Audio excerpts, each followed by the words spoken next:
योग दर्शन के बाद भारतीय दर्शन न्याय दर्शन की बात करते हैं। न्याय दर्शन भारतीय आस्तिक षड्दर्शनों में से एक अत्यंत प्राचीन एवं लंबे समय तक जीवंत बने रहने वाला दर्शन है। करीब 20 शताब्दियों तक अनेकानेक भारतीय पंडितों ने इसकी सेवा की है। यही कारण है कि इसका साहित्यिक भंडार वेदांत दर्शन के बाद सर्वाधिक संपन्न भंडार माना गया है। न्याय शब्द का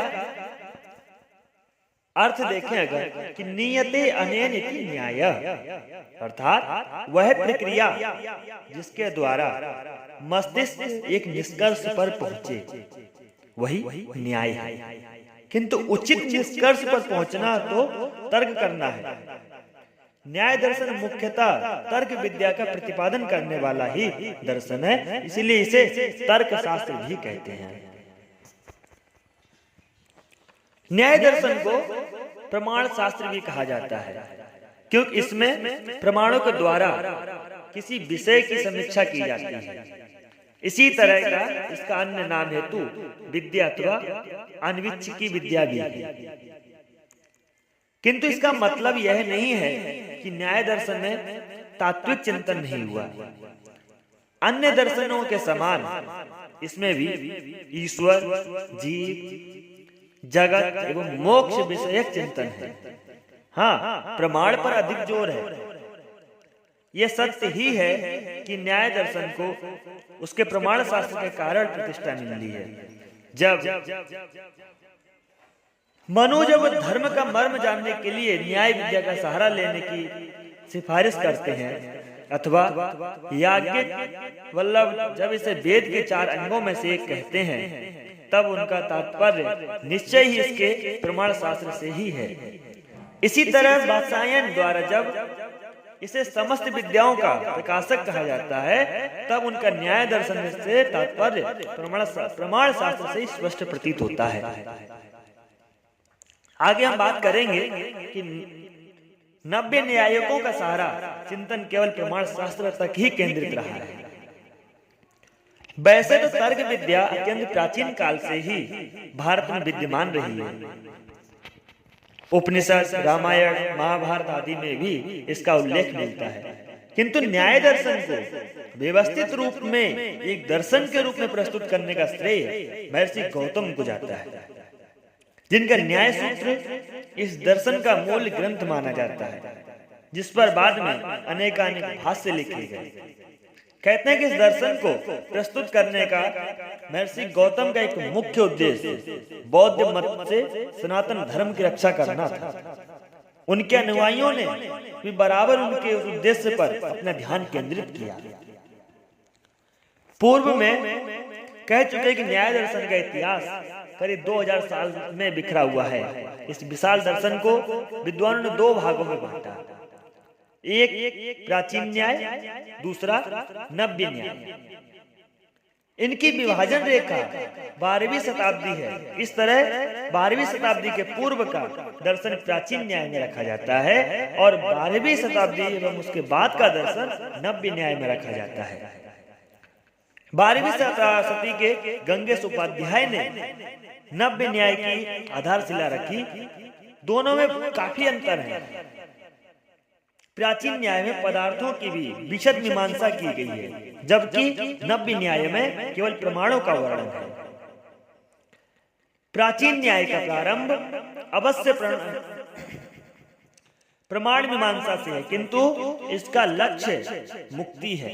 इस तरह प्रमाण मीमांसा प्राचीन न्याय में केवल साधन है, किंतु नव्य न्याय में सब कुछ प्रमाण मीमांसा ही साध्य भी और साधन भी।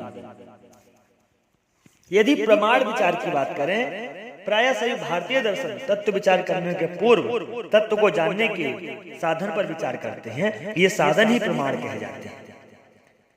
न्याय दर्शन में सर्वप्रथम प्रमाणों पर विचार करता है। न्याय दर्शन के प्रमाण विचार के बाद के सभी आस्तिक और नास्तिक दर्शन प्रभावित हुए। प्रमाण विचार ज्ञान मीमांसा से संबंधित है। अतः सबसे पहले हम ज्ञान क्या है यह देखेंगे। ज्ञान। वस्तुओं की अभिव्यक्ति को ज्ञान कहते हैं। किसी के बारे में जानना, समझना और पूर्णतः प्राप्त जानकारी प्राप्त होना ही ज्ञान होता है। दीपक वस्तुओं को प्रकाशित करता है, वैसे ज्ञान अपने विषयों को प्रकाशित करता है, अर्थात स्पष्ट करता है। ज्ञान से ही हमारे संपूर्ण व्यवहार का संपादन होता है। न्याय दर्शन के अनुसार ज्ञान आत्मा का विशेष गुण है।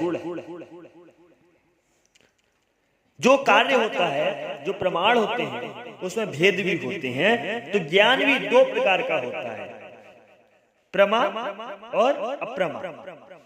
अप्रमा ज्ञान क्या है? यथार्थ ज्ञान को प्रमा कहते हैं। प्रमा शब्द में से प्र का अर्थ है उचित या यथार्थ और मा का अर्थ है माप। इस तरह भी उचित या यथार्थ ज्ञान प्रमा हुआ। अप्रमा क्या है? प्रमा के विपरीत अप्रमा यथार्थ ज्ञान है। यथार्थ ज्ञान का मतलब है जो वस्तु जैसी है उसको वैसा ही जानना। जैसे रस्सी को रस्सी जानना, दूसरे शब्दों में यह वस्तु का असंदिग्ध अनुभव है। इसमें स्मृति, भ्रम आदि नहीं आते। इसके अनुसार काम करने पर सफलता भी मिलती है।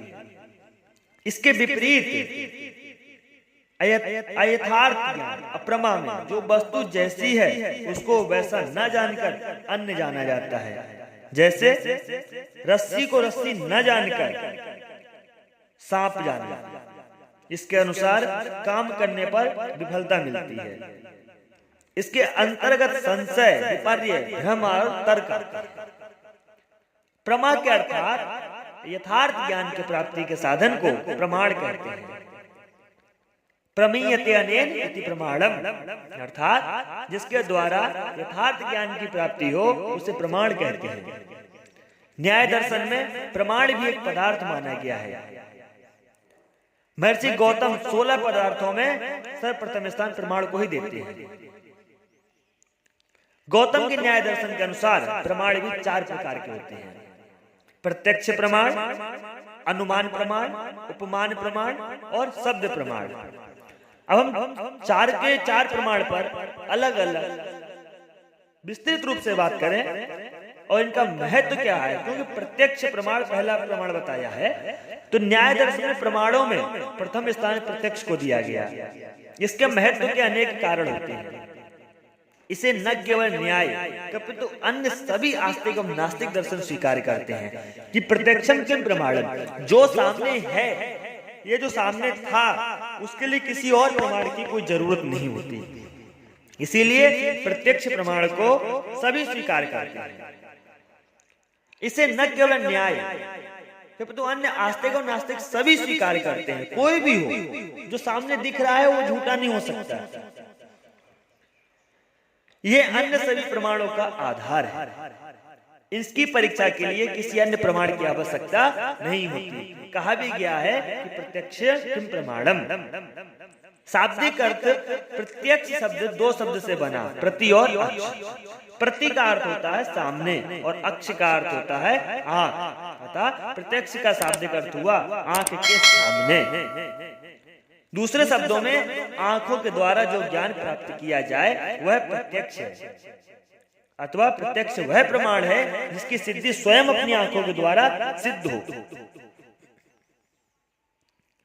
व्यापक अर्थ, किंतु प्रत्यक्ष का उपरोक्त शाब्दिक अर्थ संकुचित है। प्रत्यक्ष केवल आंख के द्वारा प्राप्त नहीं होता, अन्य इंद्रियां जैसे कान, नाक, जीवा, त्वचा आदि के द्वारा ज्ञान भी प्रत्यक्ष में आता है। तो इंद्रियों के द्वारा प्राप्त ज्ञान प्रत्यक्ष हुआ और सभी इंद्रियां प्रत्यक्ष का साधन हुई। यह प्रत्यक्ष का व्यापक अर्थ है, किंतु केवल इतने को ही प्रत्यक्ष नहीं कहेंगे। न्याय दर्शन में प्रत्यक्ष हेतु इंद्रियों का वस्तुओं से संयोग भी आवश्यक माना गया है। प्रत्यक्ष की सारी विशेषता महर्षि गौतम की कई प्रत्यक्ष की परिभाषा में स्पष्ट होती है। गौतम के अनुसार इंद्रिय और अर्थ वस्तु के सन्निकर्ष समीपता से उत्पन्न ऐसा ज्ञान जो भाषा पर आधारित न हो, जो भ्रमक ना हो या जो अनिश्चित ना हो, वह प्रत्यक्ष है। इसी परिभाषा को हम 2 भागों में अगर बांटें तो प्रथम भाग इंद्रिय और अर्थ की समीपता से उत्पन्न ज्ञान प्रत्यक्ष है। यहाँ वात्सायन का कहना है कि प्रत्यक्ष में इंद्रिय और अर्थ वस्तु की समीपता तो आवश्यक है ही, पर प्रत्यक्ष ज्ञान की उत्पत्ति की सही विधि है। वस्तु का इंद्रिय से, इंद्रिय का मन से, मन का आत्मा से सन्निकर्ष, इसके बाद ही हमें प्रत्यक्ष होता है। द्वितीय भाग प्रत्यक्ष वह ज्ञान है जो भाषा पर आधारित नहीं है, जो भ्रामक नहीं है, जो अनिश्चित नहीं है। इस तरह अनेकानेक तीन विशेषताएं बताई कि भाषा पर आधारित ज्ञान, इसका अर्थ है कि प्रत्यक्ष को भाषा से कोई सरोकार नहीं है। जैसे सामने पड़ी पुस्तक को देखकर हमने जान लिया कि यह पुस्तक है, बस यही प्रत्यक्ष है। अब इसे भाषा में अर्थात शब्दों में व्यक्त करना जरूरी नहीं है। अब निश्चित ज्ञान, वैसे तो भ्रम आदि में जैसे रस्सी को साफ समझने में भी इंद्रिय और वस्तुओं का सन्निकर्ष होता है, किंतु भ्रम यथार्थ ज्ञान है, जबकि प्रत्यक्ष यथार्थ ज्ञान देता है। तथा प्रत्यक्ष को जब हम प्रमाण रूप में प्रस्तुत करते हैं तो उससे अव्यभिचारी अर्थात अपरिवर्तित होना आवश्यक है।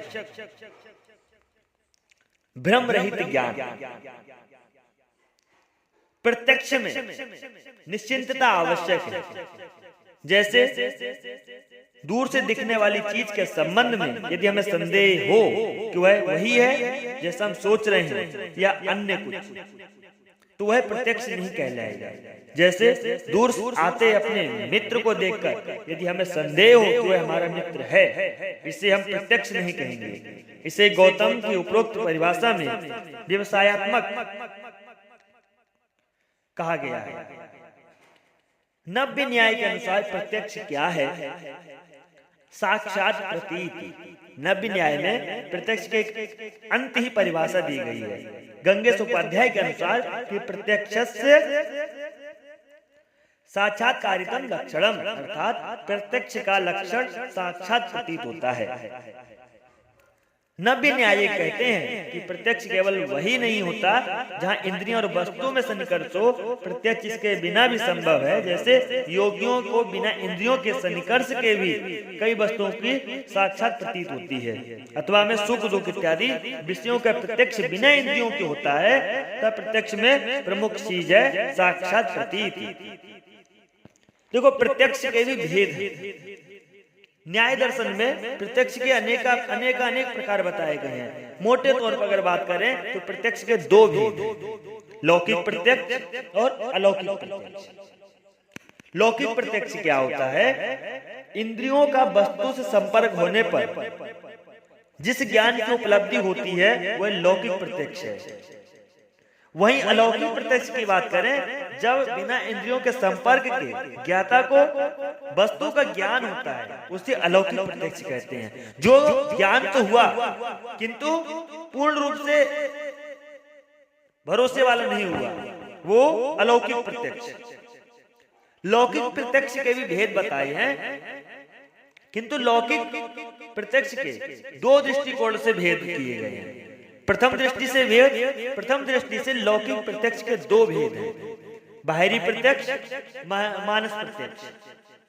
बाहरी प्रत्यक्ष पंच ज्ञानेंद्रियों द्वारा मिलने वाला बाहरी वस्तुओं का ज्ञान बाहरी प्रत्यक्ष है। बाहरी प्रत्यक्ष के भी 5 भेद हैं: चाक्षुष प्रत्यक्ष, श्रोत प्रत्यक्ष, घ्राणज्य प्रत्यक्ष, स्पर्शज प्रत्यक्ष, रासज्य प्रत्यक्ष।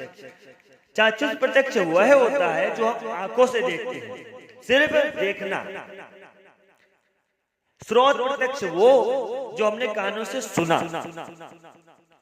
घ्राणज्य प्रत्यक्ष वह होता है जो हम नाक से सूंघ कर कहते हैं कि क्या है। वहीं स्पर्श प्रत्यक्ष जो है वो त्वचा से छूट कर होता है। जैसे कोई चीज है, जब तक हम उसको छुएंगे नहीं तब तक पता नहीं लगेगी। फिर रासज प्रत्यक्ष जो जीभ से चखकर होता है।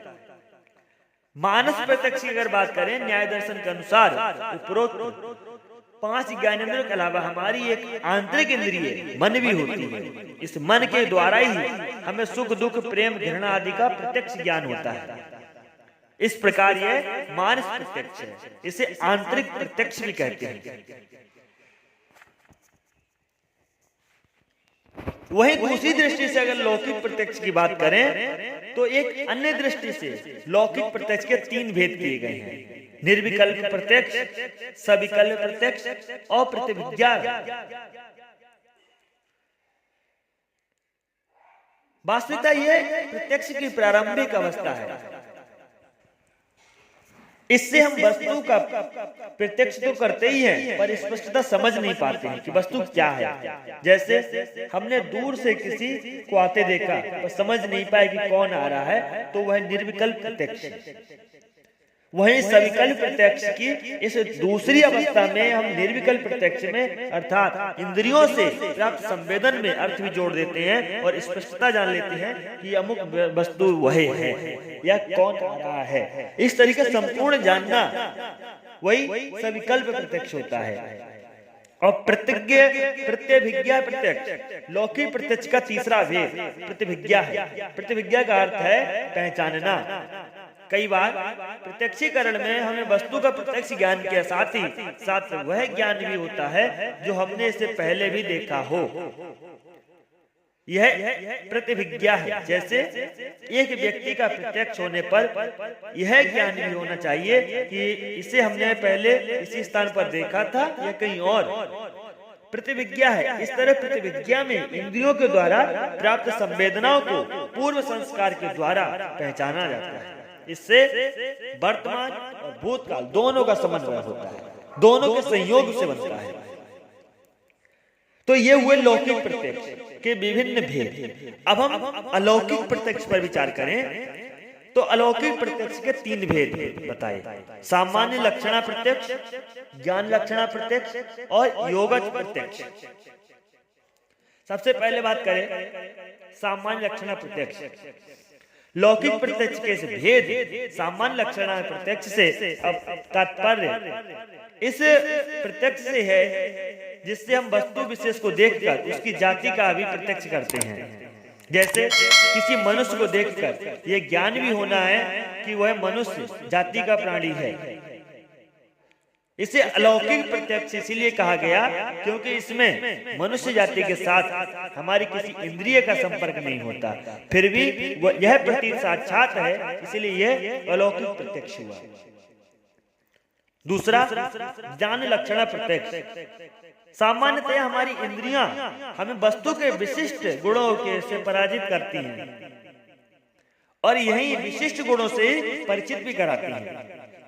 कहते हैं ना कि व्यक्ति जैसा सोचे कि उसे जीतना है या हारना है, वैसा ही जहाँ पर विशिष्ट गुणों से परिचित कराते हैं। जैसे नाक से हमें वस्तु की गंध का ज्ञान होता है, कान से वस्तु की ध्वनि का ज्ञान होता है, त्वचा से स्पर्श का ज्ञान होता है आदि। ये लौकिक प्रत्यक्ष है। किंतु कभी कभी हम किसी इंद्रिय से वस्तु के ऐसे भी गुण को ग्रहण करते हैं जो सामान्यतया उस इंद्रियों के द्वारा नहीं ग्रहण किए जाते। जैसे आग गर्म है, ये प्रत्यक्ष बिना प्रत्यक्ष ज्ञान, बिना आग को छुए उसे आंख से देखने मात्र से ही हो जाता है। ज्ञान लक्षणा प्रत्यक्ष। बर्फ को देखकर कहना कि यह ठंडा है, घास को देखकर कहना यह मुलायम है आदि ज्ञान लक्षण प्रत्यक्ष के अनन्य उदाहरण है। इसे लौकिक प्रत्यक्ष इसलिए कहा गया क्योंकि इसमें असाधारण रूप से एक इंद्रिय दूसरी इंद्रिय के काम को करती है।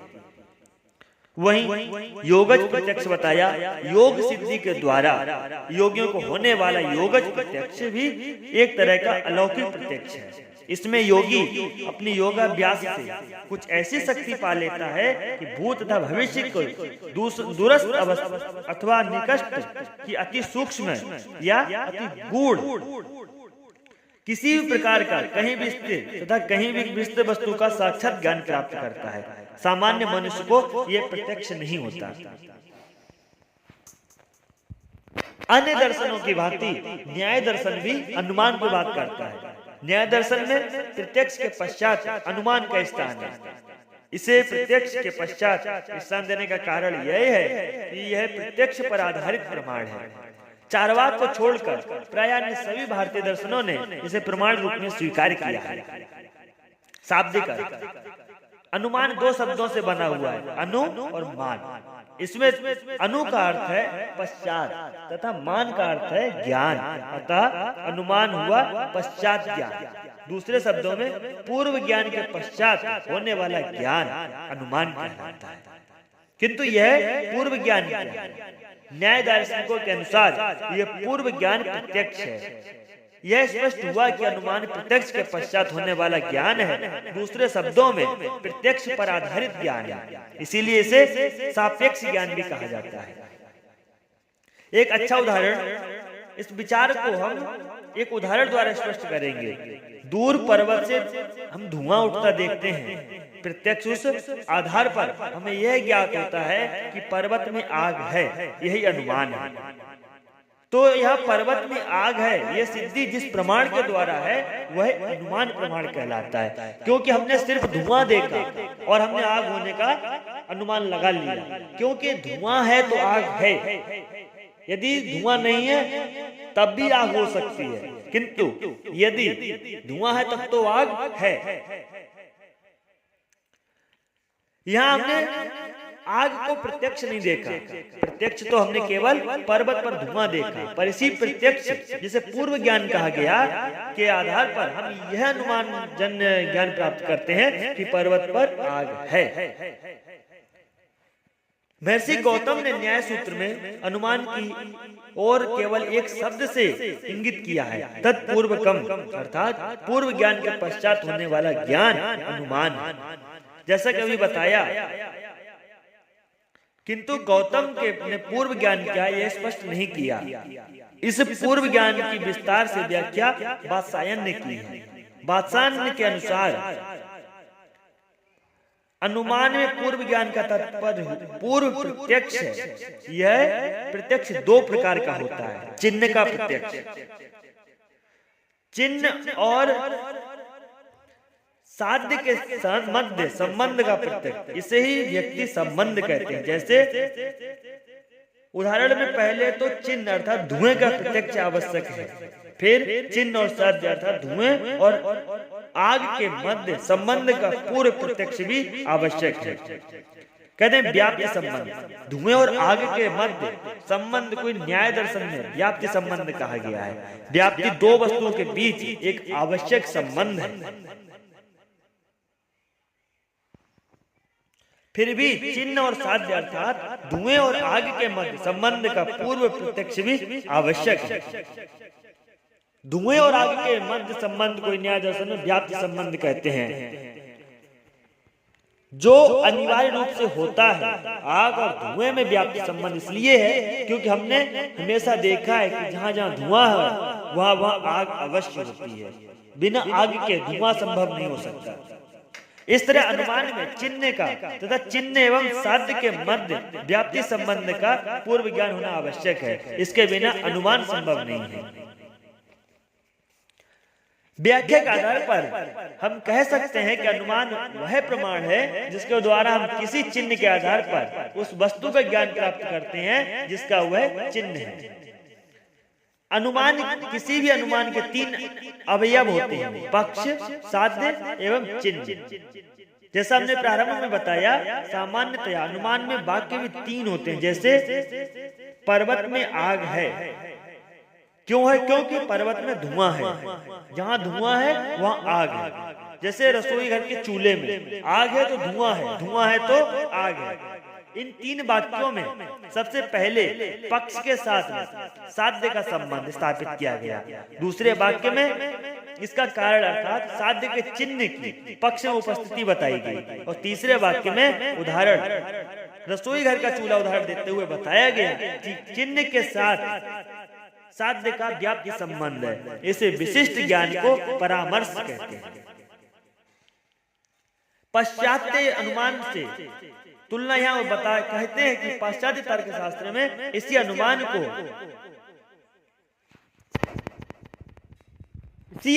को तीन वाक्यों द्वारा अनुमान को प्रस्तुत किया जाता है। किंतु यदि अनुमान के भेद की बात करें तो पूर्ववत, शेषवत, सामान्य तो दुष्ट, ये भेद प्राचीन न्याय के अनुसार केवलान्वयी, केवलान व्यतिरेकी और अन्वय व्यतिरेकी, ये भेद नव्य न्याय के अनुसार है। स्वार्थ अनुमान, परार्थ अनुमान, यह भेद मनोवैज्ञानिक दृष्टि से किया गया है। अब हम तीनों प्रकार के विभिन्न भेदों पर बात करें। प्रारंभ में मनोवैज्ञानिक दृष्टि से किए गए भेद से करेंगे।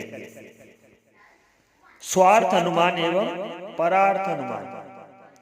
अनुमान प्रमाण का उपयोग हम प्रायः दो दृष्टियों से करते हैं। कई बार स्वयं ही ज्ञान प्राप्त करने के लिए, तो कई बार दूसरों के सामने कुछ सिद्ध करने के लिए। इसी आधार पर अनुमान प्रमाण के दो भेद किए, स्वार्थानुमान एवं परार्थानुमान।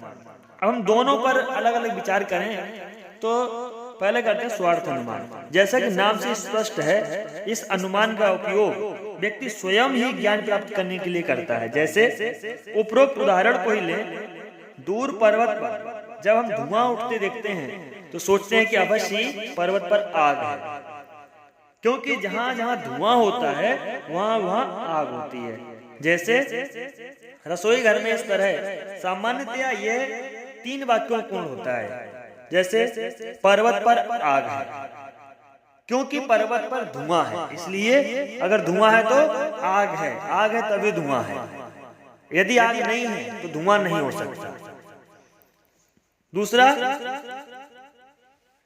जहां जहां धुआं होता है वहां वहां आग होती है। जैसे चूल्हे में भी अगर धुआं है तो आग होगी होगी, किंतु आग है धुआं हो ऐसा आवश्यक नहीं।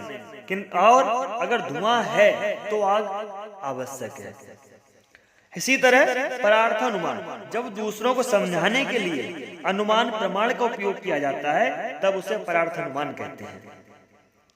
इसमें 5 वाक्यों में अनुमान की प्रक्रिया पूर्ण होती है, इसीलिए इसे पंचावयव भी कहा जाता है। परार्थ अनुमान के 5 वाक्य, जैसे पर्वत में आग है क्योंकि वहां धुआं है। तीसरा, जहां जहां धुआं है वहां आग है। चौथा, पर्वत में धुआं है। 5वां, इसीलिए पर्वत में आग है। तो पहला था प्रतिज्ञा, यानी पर्वत में आग है। दूसरा, चिन्ह यानी पहचान, क्योंकि वहां धुआं है। फिर तीसरा उदाहरण, उदाहरण में क्या होता है कि जहां जहां धुआं है वहां वहां आग है। चौथा, उपनय, कि पर्वत में धुआं है इसीलिए पर्वत में आग है, निगमन।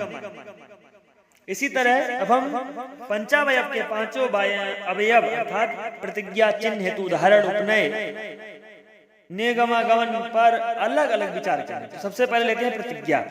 जिससे सिद्ध करना है उसे बताया जाता है, इसका सर्वप्रथम उपयोग किया जाता है ताकि यह अच्छी प्रकार से तय हो जाए कि क्या सिद्ध करना है। दूसरा, चिन्ह, चिन्ह द्वारा यह कारण बताया जाता है जिस आधार पर प्रतिज्ञा की गई है। जैसे अभी उदाहरण में देखा, धुआं चिन्ह है क्योंकि इसी आधार पर आग के होने की प्रतिज्ञा की गई है। फिर तीसरा बताया उदाहरण, उदाहरण द्वारा चिन्ह और साध्य में व्याप्ति संबंध है। इस बात की पुष्टि की जाती है कि धुआं है तो आग है, इन दोनों में संबंध है एक दूसरे के व्याप्ति होने का। तीसरा, उपनय, उपनय चौथा अवयव है। यह पक्ष पर्वत व चिन्ह के संबंध को बतलाता है। जैसे उपरोक्त अनुमान में उपनय, पर्वत में धुआं है इसीलिए आग है।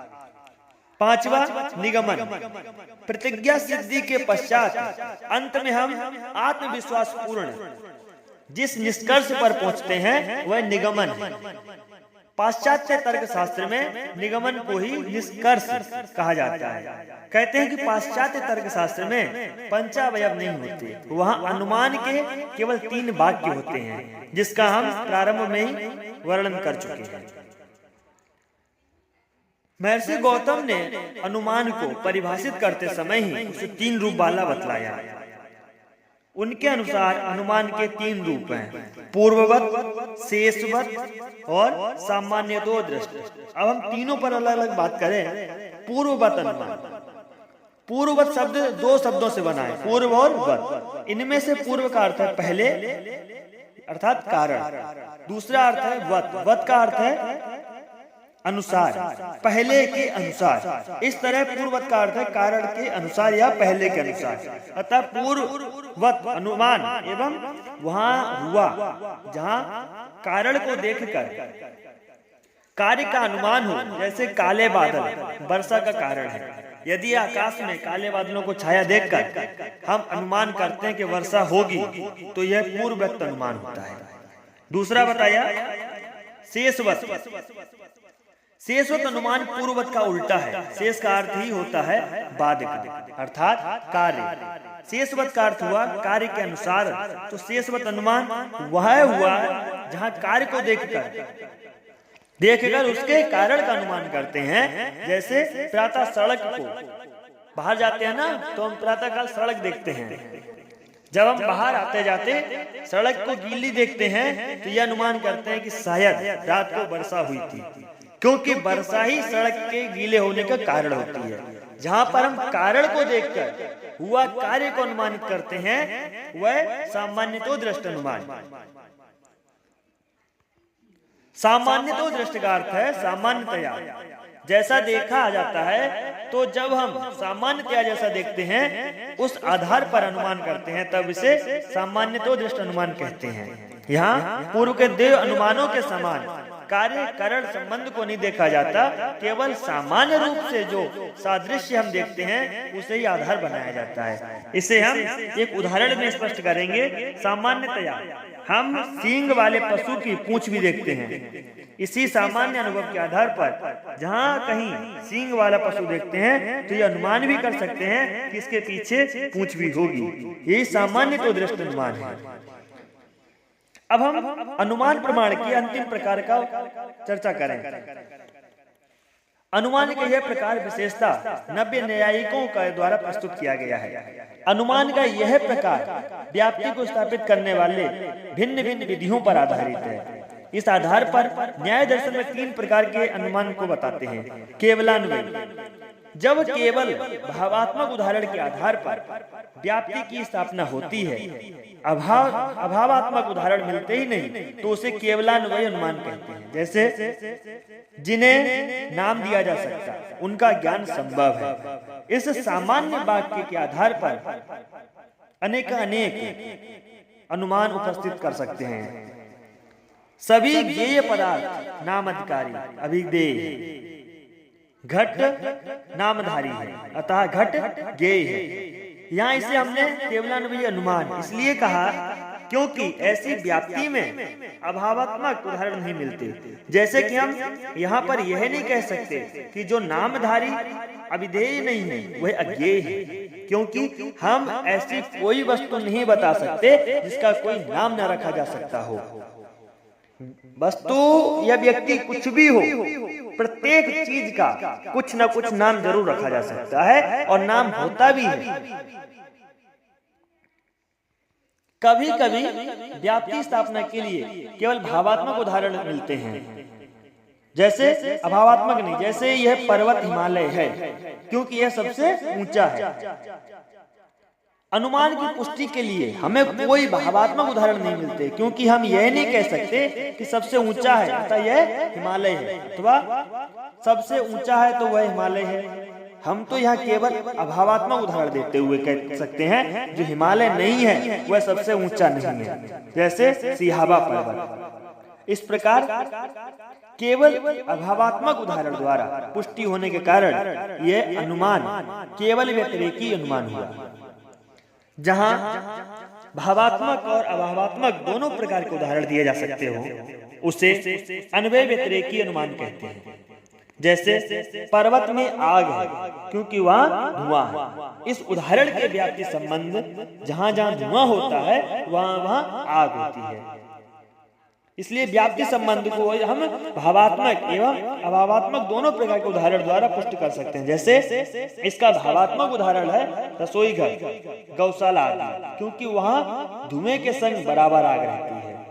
और इसका अभावात्मक उदाहरण है कमरा, जहां आग नहीं तो धुआं भी नहीं। इस तरह दोनों प्रकार के उदाहरण दिए जा सकने वाले अनुमान अन्वय व्यतिरेकी अनुमान हुआ करते हैं।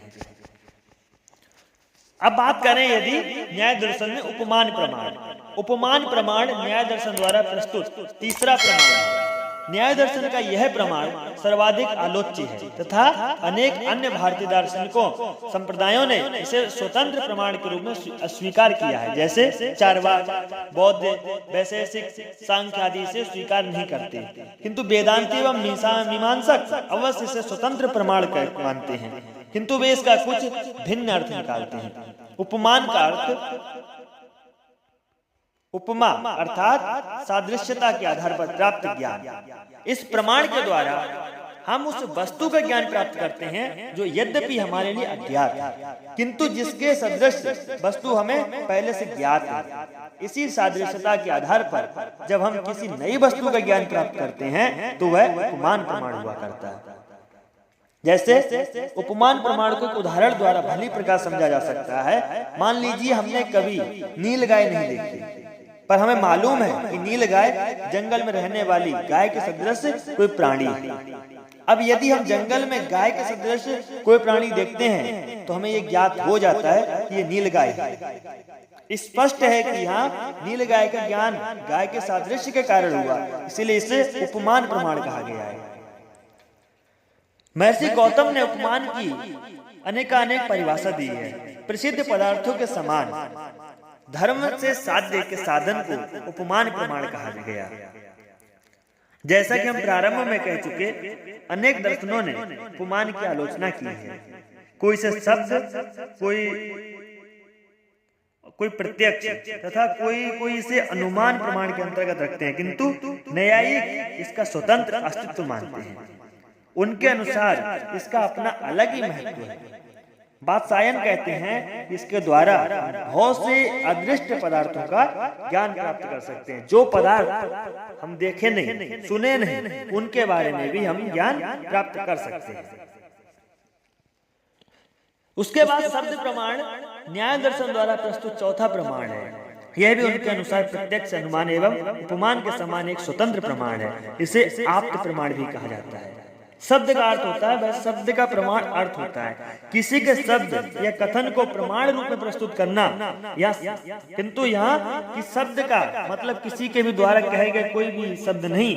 न्याय दर्शन के अनुसार शब्द तभी प्रमाण बनते हैं जब यथार्थ, वास्तविक एवं विश्वास के योग्य हो। ऐसे ही वचन न्याय दर्शन में आप्त वचन कहे गए हैं और उन्हें व्यक्त करने वाला आप्त कहा गया है। गौतम ने इसी बात को शब्द प्रमाण की परिभाषा में कहा है कि आप्तोपदेशः शब्दः, अर्थात आप्त का उपदेश इन कथन ही शब्द का प्रमाण है। आप्त का अर्थ क्या है? आप्त शब्द आप धातु से बना है, जिसका अर्थ होता है प्राप्त करना अथवा पहुंचना। तो प्राप्त हुआ जो सत्य को प्राप्त कर चुका हो अथवा सत्य तक पहुंच चुका हो या फिर पूर्णता विश्वसनीय हो, ऐसे व्यक्ति अथवा ग्रंथ द्वारा व्यक्त वचन ही आप्त वचन कहे जाते हैं। न्याय दार्शनिक कहते हैं ऐसे वचनों पर संदेह करने का कोई कारण नहीं होता। ज्ञान प्राप्ति हेतु हम ऐसे वचनों को शब्द प्रमाण के रूप में ग्रहण कर सकते हैं। इसका महत्व की बात करें, यदि शब्द प्रमाण का महत्व भी कम नहीं है। ऐसे कई विषय होते हैं जिन्हें हमने नहीं देखा अथवा जिन्हें अनेक कारणों से देखना हमारे लिए संभव भी नहीं। उनका ज्ञान शब्द प्रमाण द्वारा प्राप्त किया जा सकता है। इसी तरह अनेक ऐसे धार्मिक सत्य होते हैं जिनकी अनुभूति पर हर कोई अपने आप नहीं कर सकता। ऐसे सत्यों से भी शब्द प्रमाण के द्वारा अवगत हुआ जा सकता है।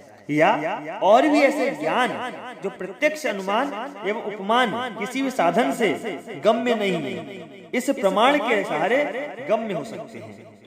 शब्द प्रमाण के दो प्रकार के भेद किए गए हैं, दृष्टार्थ और अदृष्टार्थ, लौकिक एवं वैदिक। दृष्टार्थ, अदृष्टार्थ, जिस शब्द प्रमाण द्वारा प्राप्त ज्ञान का हम प्रत्यक्ष अनुभव कर सकते हैं वह दृष्टार्थ प्रमाण है। जैसे यदि हमसे गुरुजी कहते हैं कि विश्व के चमत्कार के नाम से प्रसिद्ध पिरामिड मिस्र देश में स्थित है, तो यह दृष्टार्थ शब्द प्रमाण है, क्योंकि हम मिस्र जाकर इनका प्रत्यक्ष कर सकते हैं। किंतु अदृष्टार्थ प्रमाण दृष्टार्थ के विपरीत है। यहाँ में जो ज्ञान मिलता है उसका प्रत्यक्ष संभव नहीं हो सकता। जैसे विश्व का सृष्टा ईश्वर है, धर्म ग्रंथ द्वारा प्राप्त यह प्रमाण अदृश्य प्रमाण शब्द प्रमाण कहा जाएगा, क्योंकि हम विश्व का सृजन करते ईश्वर को प्रत्यक्ष नहीं कर सकते। यही अगर इसी को अलग तरीके से समझे, लौकिक और वैदिक, वैदिक शब्द प्रमाण वेदों द्वारा प्रस्तुत प्रमाण है। भारतीय परंपरा में वैदिक शब्दों को पूर्णतः विश्वसनीय और पवित्र माना गया है, क्योंकि वे साक्षात ईश्वर की वाणी माने जाते हैं। यहीं पे अगर लौकिक शब्द प्रमाण की बात करें तो मनुष्यों द्वारा दिए गए प्रमाण ये वैदिक के अनुसार पूर्णतः सत्य होने का दावा नहीं कर सकते, क्योंकि जिस व्यक्ति ने या जिस मानव ने कही उसकी खुद निश्चित जीवन शैली नहीं है, उसकी जीवन नहीं है। तो जब स्वयं निश्चित नहीं तो कोई निश्चित बात कैसे कह सकता है। अन्य दर्शनों की भांति न्याय दर्शनी मोक्ष को और आत्मा को समझता है और मानता भी है, किंतु आत्मा की बात करें, न्याय दर्शन में आत्म तत्व अत्यंत महत्वपूर्ण तत्व है, क्योंकि इस तत्व के यथार्थ ज्ञान से ही मनुष्य को मोक्ष की प्राप्ति होती है। आत्मा प्रमेय है। प्रमाण द्वारा हम जिन पदार्थों के ज्ञान की प्राप्ति करते हैं उन्हें प्रमेय कहा जाता है। न्याय सूत्र में 12 प्रमेय बताए गए हैं। इनमें आत्मा प्रथम प्रमेय है, शेष 11 प्रमेय शरीर, इंद्रिय, अर्थ, बुद्धि, मन, प्रवृत्ति, दोष, प्रत्यभाव, फल, दुख और मोक्ष। यह कहते हैं कि न्याय दार्शनिक आत्मा को चैतन्य स्वरूप नहीं मानते, जैसा कि सांख्य एवं वेदांत दर्शन मानता है। न्यायिकों के अनुसार आत्मा स्वभावतः निर्गुण एवं निष्क्रिय है। देह और मन के संपर्क में आने पर उसमें चेतना की उत्पत्ति होती है। इस प्रकार चेतना आत्मा का स्वरूप नहीं किंतु आगंतुक गुण है।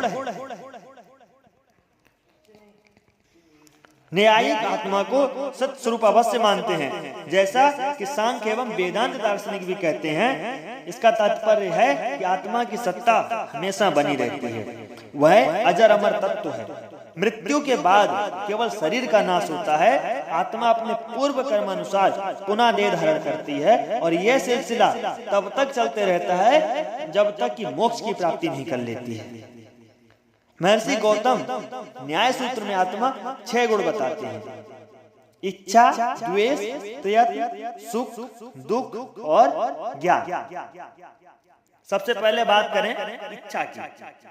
जिस वस्तु से पहले सुख मिला हो उसी वस्तु की प्राप्ति का विचार इच्छा कहलाता है। हमें सुख मिल रहा है, हम उसके पीछे भाग रहे हैं, उसको पाना चाहते हैं। वो कहीं ना कहीं हमारे अंदर की इच्छा होती है कि जिससे जो हमें अच्छा लगा हम उसको पाएं। दूसरा बताया द्वेष। जिस वस्तु से पहले कष्ट हो उस वस्तु को देखकर उससे बचने के विचार को द्वेष कहते हैं। तीसरा बताया प्रयत्न। दुख के कारणों को दूर करने एवं सुख के कारणों को प्राप्त करने वाले कार्य को प्रयत्न कहते हैं। यही सुख जो शरीर को कष्ट न दे, आराम मिले जिससे, वही सुख है। फिर बताया दुख। जिसकी प्राप्ति से शरीर को कष्ट हो वह सबसे बड़ा दुख है। फिर ज्ञान।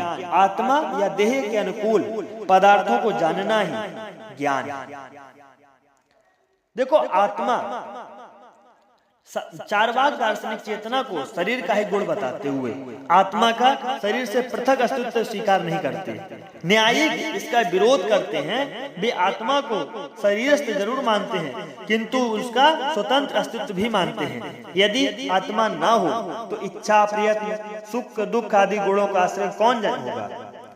शरीर को हम इनका आश्रय नहीं मान सकते, क्योंकि मृत शरीर में तो ये गुण नहीं रहते। इसका मतलब है कि आत्मा शरीर से पृथक है, शरीर के अंदर नहीं, शरीर से पृथक। न्यायिक आत्मा को अनेक भी बताते हैं।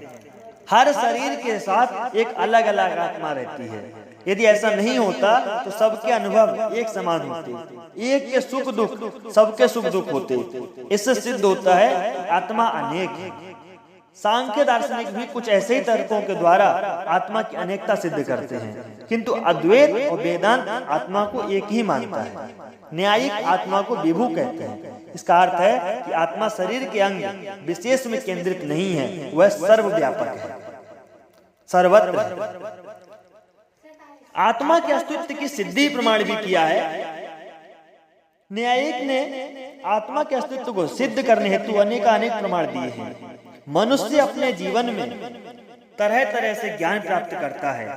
यह सत्य है कि इंद्रियां उसके ज्ञान के निर्माण में महत्वपूर्ण योगदान देती हैं, किंतु इंद्रियां तो भौतिक प्रकृति से उत्पन्न होती हैं। इससे यह सिद्ध होता है कि इनके पीछे चेतना यानी चेतन जो आत्मा है, जो प्रकृति से उत्पन्न होती है। अतः इससे सिद्ध होता है वही ज्ञान की निर्मात्री है। यह आत्मा ही है जो इंद्रियों से प्राप्त ज्ञान का संश्लेषण करती है। इंद्रियों के नष्ट हो जाने के बाद भी उनसे प्राप्त ज्ञान, जैसे आंखों से देखे गए विभिन्न दृश्य बने रहते हैं, और उससे यह भी सिद्ध होता है कि आत्मा शरीर इंद्रियों से परे अपना अस्तित्व रखती है।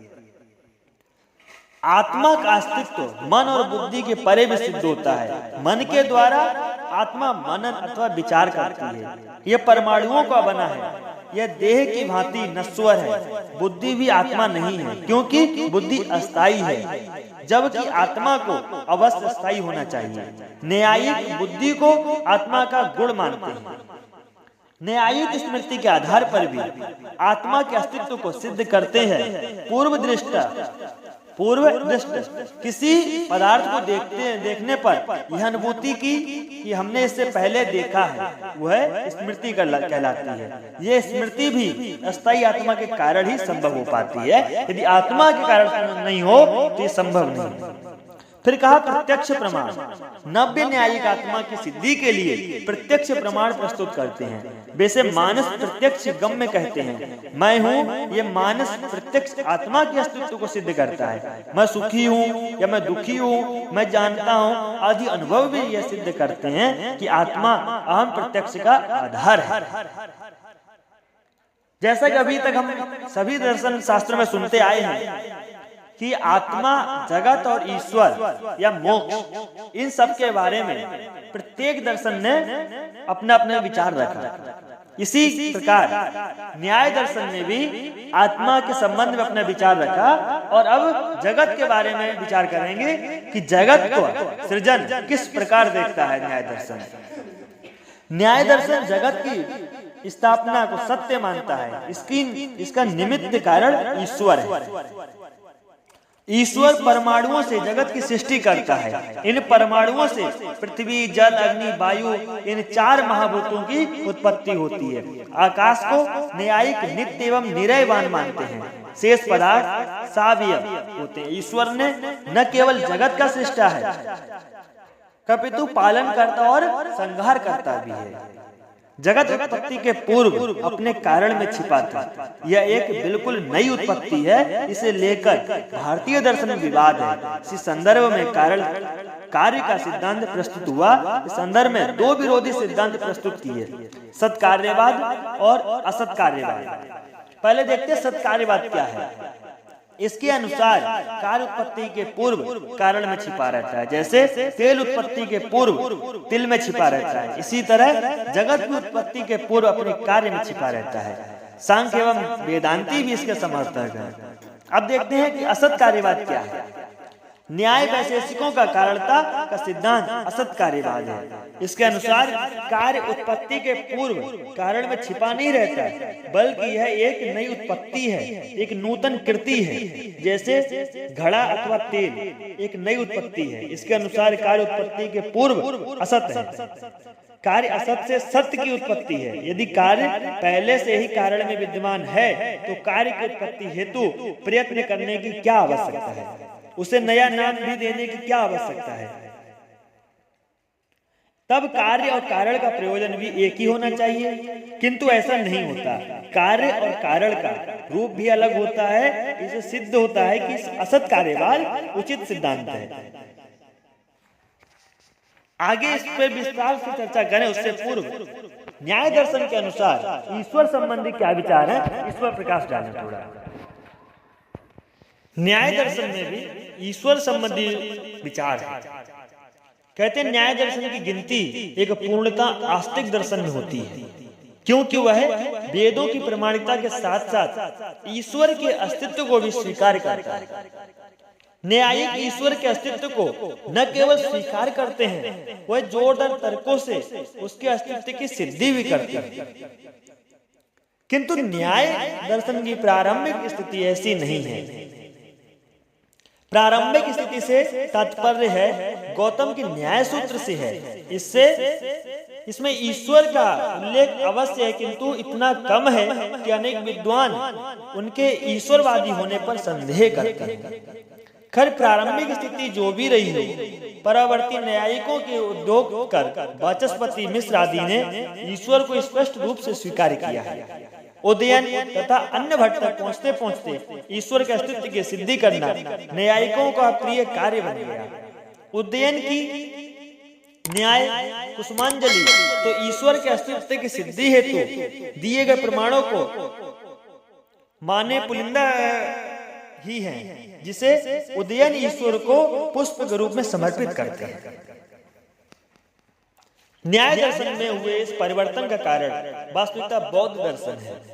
बौद्ध दार्शनिक जैसे जैसे ईश्वर के अस्तित्व का खंडन करते जाते थे, वैसे वैसे न्यायिक उसके अस्तित्व के सिद्धि हेतु सक्रिय होते थे। इस संबंध में दोनों दर्शन के पंडितों में अनेक शास्त्रार्थ का उल्लेख भी मिलता है जगह जगह पर। फिलहाल हम ईश्वर के स्वरूप की बात करें तो न्याय दर्शन में आत्मा के दो भेद किए गए, जीवात्मा, दूसरा परमात्मा। इस तरह परमात्मा और जीवात्मा, ईश्वर और मनुष्य दोनों आत्मा ही है, किंतु दोनों की आत्मा में उतना ही अंतर है जितना जमीन और आसमान में होता है। जीवात्मा यहाँ अल्पज्ञ, अनित्य एवं बंधनग्रस्त है, वहाँ परमात्मा सर्वज्ञ, नित्य एवं स्वतंत्र है। परमात्मा जहाँ समस्त दुखों से परे आनंद मग्न रहता है, वहाँ जीवात्मा निरंतर दुखों के कारण में गोते लगाती रहती है। आप्त काम, पूर्ण काम होने से ईश्वर को कर्म की आवश्यकता नहीं है, किंतु फिर भी वह विश्वकर्मा है। वह सृष्टि की उत्पत्ति, स्थिति एवं लय करता है, साथ ही जीवों को उनके कर्मों का समुचित फल देते हुए धर्म की संस्थापना करता है। दूसरी ओर जीवात्मा की नियति केवल कर्म करना है। शुभ कर्मों के द्वारा वह मोक्ष की प्राप्ति कर सकती है, किंतु अपने कर्मों के फल प्राप्त करने हेतु जीव अंततः ईश्वर को मुखापेक्षी होता है। यदि हम बात करें ईश्वर के षडैश्वर, न्याय दर्शन में ईश्वर को षडैश्वर संपन्न कहा गया है, अर्थात ईश्वर 6 प्रकार के ऐश्वर्यों से युक्त है। ये 6 ऐश्वर्य क्या है? ये 6 ऐश्वर्य आधिपत्य, वीर्य, यश, श्री, ज्ञान और वैराग्य। ईश्वर में ये षडैश्वर पूर्ण एवं अखंड रूप से विद्यमान है। इनसे संपन्न होने के कारण ही ईश्वर पुरुष विशेष कहा जाता है। यह न्याय दर्शन में न्यायिक ईश्वर की सत्ता को सत्य बतलाते हुए, किंतु कोई भी सत्ता तभी सत्य स्वीकार किया जा सकती है जब उसे प्रमाणों द्वारा सिद्ध किया जा सके। प्रमाण ही तो वे दीपक हैं जो हमें सत्य का दर्शन कराते हैं। स्वयं न्यायिक प्रमाण गम्य को ही सत्य स्वीकार करते हैं, चाहे प्रत्यक्ष, अनुमान, उपमान शब्द में से किसी भी एक प्रमाण द्वारा ग्रंथ हो अथवा एक से अधिक के द्वारा गम्य हो। न्यायिक ईश्वर की सत्ता सिद्धि हेतु अनेक प्रमाण देते हैं। ईश्वर प्रत्यक्ष द्वारा सिद्ध नहीं किया जा सकता, क्योंकि वह रूप आदि गुणों से रहित होने के कारण प्रत्यक्ष का अविषय है, प्रत्यक्ष नहीं हो सकता। दूसरा, ईश्वर अनुमान द्वारा भी सिद्ध नहीं किया जा सकता, क्योंकि ईश्वर का कोई व्याप्त लिंग हेतु नहीं है कि वो छोटा, बड़ा, मोटा, पतला, कोई आकार नहीं है।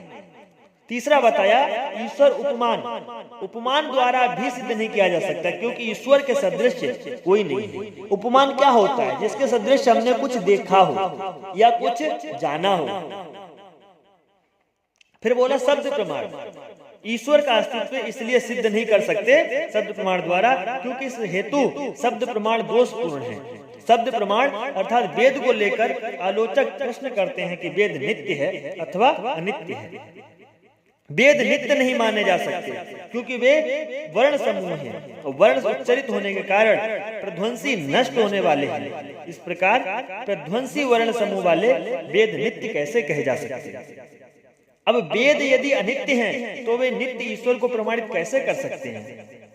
चारों प्रमाणों पर न्याय का विचार।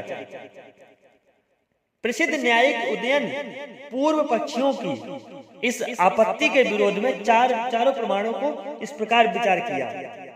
कहते हैं प्रत्यक्ष। उदयन कहते हैं यद्यपि यह सत्य है कि ईश्वर प्रत्यक्ष नहीं दिखाई देता, किंतु इससे ईश्वर असिद्ध नहीं होता। वास्तविकता हमें उसी पदार्थ को प्रत्यक्ष गम्य न होने पर असिद्ध मानना चाहिए जिसका साधारणतः प्रत्यक्ष होता हो। जो पदार्थ इंद्रियों को पकड़ में ही ना आए उन्हें असत तो नहीं कहा जा सकता। अधिक से अधिक यह कहा जा सकता है कि ईश्वर की सिद्धि प्रत्यक्ष से नहीं होती। वही अनुमान प्रमाण ईश्वर के अस्तित्व को न तो सिद्ध करता है और न ही असिद्ध करता है। फिर तीसरा बताया उपमान। ईश्वर के अस्तित्व के संदर्भ में उपमान की चर्चा व्यर्थ है, क्योंकि उपमान को पदार्थ के अस्तित्व अथवा अभाव में कोई प्रयोजन ही नहीं है। फिर बोला शब्द प्रमाण ईश्वर के अस्तित्व में के पक्ष में रहता है। शब्द प्रमाण से हम ईश्वर की सिद्धि कर सकते हैं। ईश्वर की सत्ता सिद्धि हेतु तर्क। उदयन ने कुसुमांजलि में ईश्वर की सत्ता सिद्धि हेतु उसमें मुख्यतः अनुमान और शब्द प्रमाण का सहारा लिया गया है। अर्थात ईश्वर जगत रूपी कार्य का कर्ता होने से ईश्वर का अस्तित्व सिद्ध होता है। कहते हैं कि न्याय दर्शन में जड़ परमाणुओं को जगत का उपादान कारण माना गया है, किंतु वे स्वयं जगत का निर्माण नहीं कर सकते। जिस प्रकार मिट्टी स्वयं घड़े का निर्माण नहीं कर सकती, इस हेतु चेतन कुम्हार की आवश्यकता होती है। इसी प्रकार जड़ परमाणुओं को भी जगत के निर्माण के लिए चेतन सत्ता की आवश्यकता होती है, किंतु इस सत्ता की चेतना असीम होती है, अन्यथा इसे परमाणु जैसी सूक्ष्म सत्ता का ज्ञान कैसे हो सकता है? साथ ही उसमें इस कार्य हेतु इच्छा एवं शक्ति भी होनी चाहिए। जीवात्माएं सीमाबद्ध होने के कारण यह कार्य नहीं कर सकती। मुक्ताएं अवश्य सीमाबद्ध नहीं होती, किंतु वे निष्क्रिय होती हैं। तब वह कार्य केवल सर्वशक्तिमान सर्वज्ञ ईश्वर ही कर सकता है। जगत रूपी कार्य के कारण के रूप में ईश्वर का अस्तित्व सिद्ध होता है। फिर बताया आयोजना, अर्थात जीव आत्माओं को उनके कर्म फल दिखलाने वाले आयोजनकर्ता के रूप में ईश्वर का अस्तित्व सिद्ध होता है। न्याय दर्शन में यह माना गया है कि मनुष्य को प्रत्येक कर्म का फल अवश्य मिलता है। अच्छे कर्म अर्थात पुण्य कर्मों का सुख के रूप में तथा बुरे कर्म अर्थात पाप कर्मों का दुख के रूप में। इसीलिए संसार में मनुष्य का भाग्य अलग अलग दिखाई देता है। वास्तविकता हम जो भी कार्य करते हैं वे तो नष्ट हो ही जाते हैं, उनके संस्कार नष्ट नहीं होते, अदृष्ट रूप से बने रहते हैं। वे समय पाकर उसी तरह फल देते हैं जिस तरह मिट्टी में बोया गया बीज समय पाकर ही फल देता है। हमारे अच्छे बुरे कर्मों के फल का भंडारण जहाँ होता है उसे न्यायिक अदृष्ट कहते हैं। इस तरह अदृष्ट हमारे कर्मों से उत्पन्न शक्ति है, किंतु अदृष्ट एक जड़ शक्ति है। उसके लिए जीवों के हेतु फल प्राप्ति की व्यवस्था करना संभव है। यह व्यवस्था तो केवल सर्वज्ञ एवं सर्वशक्तिमान ईश्वर ही कर सकता है, अन्य कोई नहीं। यह प्रश्न किया जा सकता है कि जीव आत्मा भी तो यह कार्य कर सकती है, क्योंकि वह भी चेतन है। तो कह सकते हैं कि यह सर्वज्ञ एवं सर्वशक्तिमान तो नहीं है, जो हमारे अदृष्ट को लेकर ठीक ठीक जानती है तथा अदृष्ट के अनुसार हमें फल ग्रहण करने के लिए बाध्य कर सकने का सामर्थ्य रखती है। इस तरह परमात्मा जीवात्माओं के अदृष्ट का आयोजन करता होने से सिद्ध होता है। फिर कहा धृत्यादे अर्थात जगत के धारक के रूप में परमात्मा का अस्तित्व सिद्ध होता है। न्यायिक कहते हैं कि अनंत गुरुभूत ब्रह्मांड निराधार नहीं रह सकता, निराधार होने से इसका पतन अवश्यम भावी है, अतः इसके धारक के रूप में अखंड शक्तिवान परमेश्वर की सत्ता को स्वीकार करना आवश्यक माना जाता है। फिर बोला पदार्थ अर्थात पदों के प्रस्तुतकर्ता के रूप में भी ईश्वर का अस्तित्व सिद्ध होता है। न्यायिक कहते हैं विभिन्न पदों नामों से हमें विभिन्न वस्तुओं का बोध होता है, जैसे पट यानी कपड़ा कहने पर हम ऐसी वस्तु का बोध होता है जो तन बाना के रूप में ताना बाना के रूप में गूंथे हुए तंतुओं से बनी हो, जो हमारे तन को ढके। न्यायिकों का विचार है कि इस व्यवहार को जन्म देने वाला अल्पज्ञ जीव नहीं हो सकता, यह कार्य सर्वज्ञ उस परमात्मा का ही कार्य होता है। फिर बोला प्रत्ययता अर्थात वेदों के रचयिता के रूप में ईश्वर का अस्तित्व सिद्ध होता है। न्यायिक मानते हैं कि जिस तरह आयुर्वेद शास्त्र रामायण महाभारत आदि ग्रंथों के प्रणेता अस्तित्ववान थे, उसी तरह वेदों का प्रणेता भी अस्तित्ववान होना चाहिए, किंतु अभ्रांत यानी भ्रांति रही प्रमाणिक एवं आप्त वाक्यों से भरपूर वेदों का रचयिता कोई अल्पज्ञ जीव नहीं हो सकता, उसे अवश्य सर्वज्ञ तथा आप्त पुरुष होना चाहिए। यह गुण एकमात्र परमात्मा में है, अतः परमात्मा का अस्तित्व सिद्ध होता है। बोला श्रुते अर्थात श्रुति वेद आदि भी ईश्वर के अस्तित्व को सिद्ध करती है। न्यायिक कहते हैं कि श्रुतियां यथा वेद उपनिषद गीता आदि ईश्वर के अस्तित्व को स्वीकार करते हैं, अतः यह ईश्वर है। फिर बोला वाक्यात अर्थात वाक्यों के रचयिता के रूप में भी ईश्वर का अस्तित्व सिद्ध होता है। अस्तित्व विषय के साथ शब्द का जो नित्य संबंध विद्यमान है, उस संबंध को स्थापित करने के लिए वाक विधि तथा विभिन्न कलाकृति का एक भी आदिकर्ता अवश्य होना चाहिए। ये आदिकर्ता ही सर्वज्ञ परमात्मा वह ईश्वर है। फिर बोला कि संख्या विशेषात अर्थात संख्या से भी ईश्वर की सिद्धि होती है। कहते हैं कि न्याय दार्शनिक परमाणुओं के संयोग से सृष्टि रचना की बात करते हैं। दो परमाणुओं का संयोग द्रयुग यानी युग्म तथा तीन द्रव्युग का संयोग त्रैयुग कहलाता है। वही पदार्थों का सृष्टि का क्रम है, किंतु इन संख्याओं में केवल एक को हम प्रत्यक्ष गम्य कह सकते हैं, अन्य सब अवश्य मानसिक प्रत्यय है। यहाँ प्रश्न उठता है कि किसके मन से प्रत्यय है? सृष्टि के समस्त जीव आत्माएं अचेतन रहती हैं, अतः ये अवश्य ही किसी सर्वज्ञ सत्ता पर निर्भर होंगे और उसी के द्वारा बनाई गई होंगी। वह सत्ता ईश्वर की हो सकती है। कह समालोचना न्यायिक द्वारा ईश्वर के अस्तित्व की सिद्धि हेतु दिए गए प्रमाण अत्यंत महत्वपूर्ण है। अनेक पाश्चात्य विद्वान यथा संत अंगस्टाइन, एंसलेम, इग्निवस तथा डेकार्ट आदि ने इस प्रकार के प्रमाणों का उपयोग किया है, किंतु न्याय ने इन प्रमाणों की पर्याय आलोचना भी हुई है। कुछ महत्वपूर्ण दोष भी बताए हैं कि जगत को केवल निमित्त कारण मानने से दोष है। उदयत द्वारा वस्तुतः प्रारंभिक प्रमाण जगत के कारण के रूप में ईश्वर की सत्ता सिद्ध करते हैं। इन तर्कों को ईश्वर को जगत का केवल निमित्त कारण बतलाया गया है। उपादान कारण जड़ परमाणु है, किंतु ऐसी स्थिति में ईश्वर की असीमता समाप्त होती है, ना ही वह स्वतंत्र रह जाता है। एक सामान्य कुम्हार से ईश्वर की तुलना करना घड़े के निर्माण के लिए मिट्टी पर निर्भर रहता है, ईश्वर की महत्ता को निश्चित ही कम करता है। इसी प्रकार अनेक दोष भी कहे, किंतु न्याय दर्शन ईश्वर की संपूर्ण अस्तित्व को स्वीकार करता है। इसीलिए मोक्ष अन्य दर्शनों की भांति न्याय दर्शन भी मोक्ष को महत्व देता है, क्योंकि व्यक्ति के जीव मात्र के जन्म मरण के बंधन का कारण कहीं से छुटकारा होता है तो वह मोक्ष से होता है। पाना हर कोई चाहता है, किंतु कई बार ये नहीं पता है कि मोक्ष क्या है और कैसे प्राप्त हो सकती है। सबसे पहले देखिए कि मोक्ष क्या है। अन्य भारतीय दर्शनों के समान न्याय दर्शन का उद्देश्य मनुष्य को मानव जीवन के परम से मोक्ष की उपलब्धि कराना है। न्याय दर्शन में मोक्ष को अपवर्ग एवं निश्रेयस भी कहा गया है। न्याय सूत्र के प्रथम सूत्र में महर्षि गौतम कहते हैं कि प्रमाण प्रमेय आदि 16 पदार्थों का ज्ञान मोक्ष की प्राप्ति कराने वाला है। अर्थात न्याय दर्शन में प्रमाण आदि की विवेचना मोक्ष प्राप्ति के उपाय के रूप में की गई है। गौतम मोक्ष को आत्मा ईश्वर आदि के समान प्रमेय कहते हैं।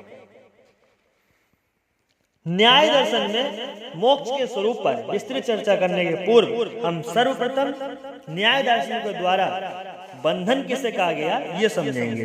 क्योंकि मोक्ष अर्थात मुक्ति कब होगी? जब कहीं बंधन होगा तभी मुक्ति। यदि बंधन ही नहीं तो मुक्ति कैसे?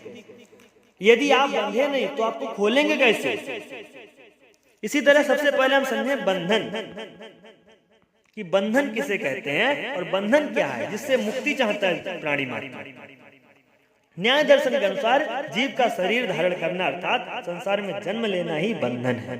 और यह ऐसा बंधन है जो मृत्यु के बाद भी छूटता नहीं है। शरीर के नष्ट होने पर जीव आत्मा का पुनः अन्य शरीर धारण करके संसार में आना पड़ता है, अर्थात पुनर्जन्म ग्रहण करना पड़ता है। गौतम इसे प्रत्याभाव कहते हैं। प्रत्याभाव बंधन दुखदायी है। जीव का संसार में आवागमन का बंधन दुखदायी है। संसार में जन्म ग्रहण करना तो जो दुखदायी है ही, संसार में बने रहना भी कष्टकारी है। कहते हैं कि न्यायिकों ने कहा बौद्धों से हमेशा अनेक विषयों पर विवाद रहा है, किंतु बौद्धों से इस विषय पर न्यायिक पूर्णता सहमत रहे कि सर्व दुखम अर्थात संसार में चारों ओर दुख ही दुख है। यहाँ इसके विरोध में प्रश्न किया जा सकता है। अनुभव तो हमारा यह नहीं कहता कि हमारा अनुभव तो संसार में सुख भी देखता है। प्राय सभी के जीवन में होता है कि सुख भी होता है दुख भी होता है। यदि दुख है तो सुख भी है। महर्षि गौतम भी आशंका प्रकट करते हैं कि दुख के बाद सुख आता है, अतः जीवन को दुख पूर्ण बताना क्या उचित होगा? किंतु स्वयं गौतम अगले सूत्र में इस आशंका का समाधान करते हुए कहते हैं कि वास्तविकता यह है कि हर सुख के बाद दुख जरूर लगा रहता है। न्यायिक महर्षि पतंजलि के इस विचार से पूर्णतः सहमत है कि सर्व दुखम विवेकिनः अर्थात विवेकशील लोगों के लिए संसार दुखदायी है। संसार दुखदायी है, किंतु इसका कारण न्याय दर्शन में इस बात पर भी गहराई से विचार किया गया कि दुख क्यों उत्पन्न होता है। महर्षि गौतम कहते हैं बांधा नाम लक्षणम दुखम अर्थात इच्छित वस्तु की प्राप्ति में बांधा दुख का लक्षण। यह मनुष्य की तरह अनेक तरह की इच्छाएं ही होती हैं जो उसे अनेक कर्मों में प्रवृत्त करती हैं, जिसके फलस्वरूप मनुष्य तरह के अच्छे बुरे पाप पुण्य देने वाले कर्म करता है। ये कर्म फल उसका पीछा मृत्यु के बाद भी नहीं छोड़ते, उसे पुनः इस दुख से परिपूर्ण संसार में खींच लाते हैं और यह सिलसिला निरंतर चलते रहता है। इस तरह संसार में चारों ओर दुख का दर्शन करने पर न्यायिक उस उपाय की खोज हेतु चिंतन करते हैं जो उसे इन दुखों से छुटकारा दिला सके। केवल छोटे बड़े दुखों से ही नहीं, कभी तो दुख मात्र से हमेशा हमेशा के लिए छुटकारा दिला सके, जन्म मरण के चक्र से मुक्ति दिला सके। यही आंतरिक दुख निवृत्ति है। न्यायिक इसे ही मोक्ष कहते हैं। महर्षि गौतम दुख का कारण इच्छाओं को तो बताते ही हैं, पर इच्छाओं का भी कारण जो जीव को शरीर धारण करने को मजबूर करता है वे मिथ्या ज्ञान को बताते हैं। मिथ्या ज्ञान से मिथ्या वासना एवं मिथ्या व्यवहार, मिथ्या ज्ञान के कारण मनुष्य शरीर इंद्रिय मन वेदना बुद्धि आदि को ही अपना मान बैठता है। इसी को वह अपनी आत्मा का या अपना अहम समझकर ममता के बंधन में फंस जाता है। इस तरह शरीर को मैं समझकर उसके सुख के लिए मनुष्य मिथ्या वासना में ग्रस्त होता है और तब सुख प्राप्ति हेतु मिथ्या व्यवहार करता है, जिससे तरह तरह के दुख एवं कष्ट उठाने पड़ते हैं। मिथ्या ज्ञान के कारण ही आत्मा में राग द्वेष मोह इत्यादि अहम उत्पन्न हो जाता है, जो सबसे बड़े बंधन मिथ्या ज्ञान बंधन का कारण बनता है।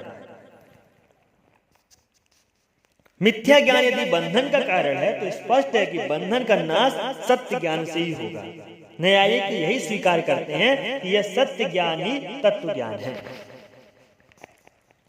तत्व ज्ञान से कैसे मोक्ष की प्राप्ति होती है, इस पर प्रकाश डालें।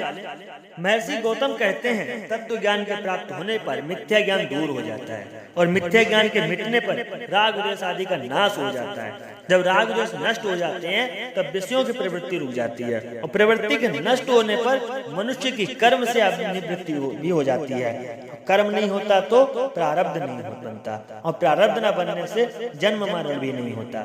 जन्म मरण ही सुख दुख का रूप है और सब सुख दुख नहीं तो मोक्ष सिद्ध हो गया। इस प्रकार तत्व ज्ञान जिसके लिए न्याय दर्शन प्रमाण प्रमेय आदि 16 पदार्थों का विशद व्याख्या करता है वही मोक्ष प्रदाता बन जाता है। न्याय दर्शन में तत्व ज्ञान के साथ ही योग यम नियम आदि भी आवश्यक बताया गया। महर्षि गौतम कहते हैं कि योग से आत्मा संस्कारित होती है। इसके अतिरिक्त स्वाध्याय और विद्वानों से संवाद भी इससे सहायक है। निंदा रहित और परम ज्ञानी गुरु से शिष्यत्व ग्रहण करना भी गौतम आत्मज्ञानी के लिए आवश्यक बताते हैं। अंत में वे महत्वपूर्ण बात कहते हैं कि अपने प्रयोजन की सिद्धि अर्थात तत्व ज्ञान की प्राप्ति जिससे मोक्ष प्राप्त होता है उसके लिए जिज्ञासु को प्रतिपक्षहीन होकर अर्थात बिना वाद विवाद में पड़े अपने लक्ष्य की ओर बढ़ना चाहिए। वेदांत दर्शन के समान न्याय दर्शन में भी मुक्ति के 2 प्रकार बतलाए गए हैं, जीवन मुक्ति और विदेह मुक्ति। पहले करें जीवन मुक्ति क्या है, अर्थात जीवित अवस्था में मुक्ति पाले। कई लोग कहते हैं ना कि मरने के बाद स्वर्ग मिलेगा या मोक्ष मिल जाएगा, मुक्ति मिल जाएगी, किंतु मरने के बाद की तो बात सभी करते हैं। वेदांत इत्यादि जो दर्शन है वह जीवित रहते हुए मुक्ति की बात करते हैं। दूसरा बताए विदेह मुक्ति अर्थात मृत्यु के बाद मुक्ति। न्यायिक इसे पर निश्रेयस तथा अपरनिशी श्रेयसः कहते हैं। अपर निश्रेयस ही परम मुक्ति है। अत्याधिक पूर्ण दुख निवृत्ति की अवस्था है। जीवन काल में मिथ्या वासना एवं मिथ्या व्यवहार से सर्वथा शून्य होकर रहना ही जीवन मुक्ति है। इसके बाद शरीर का सदा के लिए परित्याग कर देना परम मुक्ति है। इसे न्याय दर्शन से मृत मुक्ति भी कहा गया है, क्योंकि मृत अवस्था को प्राप्त हुआ जीव ही से प्राप्त करता है। न्याय दार्शनिक मोक्ष को अत्यादि दुख से रहित अवस्था तो कहते हैं, पर आनंद की अवस्था नहीं कहते। वे वेदांत दर्शन के समान यह नहीं मानते कि मुक्त आत्मा आनंद की अवस्था में रहती है। मुक्त आत्मा का शरीर नहीं रहता, अतः उसमें आनंद नहीं रहता। इसी तरह शारीरिक अशरीर होने से उसमें चेतना भी नहीं रहती। चेतना आत्मा का आकस्मिक गुण है जो उसमें शरीर के संपर्क से उत्पन्न होता है। मुक्त आत्मा की दशा का सुंदर परिचय न्याय मंजरी में इन शब्दों से दिया गया कि मुक्त दशा आत्मा की वह निष्क्रिय शांत दशा है जब वह अपने विकारहीन नैसर्गिक पवित्रता को प्राप्त करती है, जिससे किसी प्रकार के ज्ञान आनंद सुख दुख संकल्प आदि का स्थान नहीं रह जाता। इस तरह न्याय दर्शन ईश्वर के अस्तित्व को भी सिद्ध करता है, और जब ईश्वर के अस्तित्व को सिद्ध करता है तो वह मोक्ष के अस्तित्व को भी सिद्ध करता है। और उपाय भी बताया, पदार्थों का ज्ञान भी बताया है। अब आगे बात करेंगे वेदांत दर्शन से।